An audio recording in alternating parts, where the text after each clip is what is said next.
आप एक बिजनेसमैन है और ये जानना चाहते हैं कि भाई अगर मैं एक स्टेट से ज्यादा स्टेट में बिजनेस करता हूँ तो क्या मुझे हर स्टेट में जीएसटी रजिस्ट्रेशन लेना पड़ेगा या फिर एक ही रजिस्ट्रेशन से काम हो जाएगा। तो चलो जानते हैं इस वीडियो के अंदर।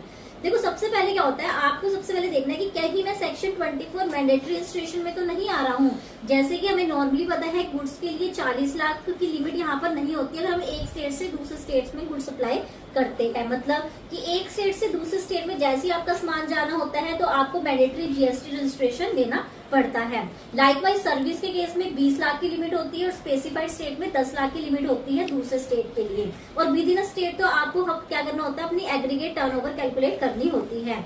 अगर आप उस एग्रीगेट टर्नओवर को क्रॉस कर देते हैं तो साथ ही साथ आपको क्या करना पड़ता है, क्या मतलब एग्रीगेट टर्नओवर में वही लिमिट्स है 40 और 20 वाली, और स्पेसिफाइड में 40 20 हो जाती है और 20 10 हो जाती है। तो आपको साथ ही क्या होता है, जीएसटी रजिस्ट्रेशन लेना पड़ जाता है।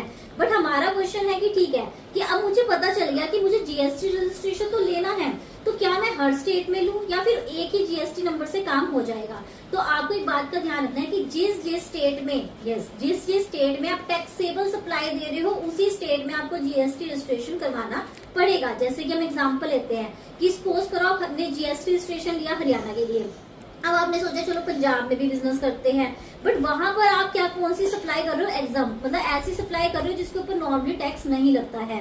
ठीक है, तो आपको वहां पर जीएसटी रजिस्ट्रेशन लेने की जरूरत नहीं है। उसके अलावा सपोज करो आप गुजरात में कर रहे हैं अपना बिजनेस, वहां पर हो सकता है आप टैक्सेबल सप्लाई कर रहे हो तो वहां पर आपको रजिस्ट्रेशन लेना पड़ेगा। तो कहने का मतलब क्या हुआ कि हर उस स्टेट में आपको जीएसटी रजिस्ट्रेशन लेना पड़ेगा जहां पर आप टैक्सेबल सप्लाई दे रहे हो, क्योंकि हमारा जो जीएसटी रजिस्ट्रेशन है वो पैन बेस्ड होता है।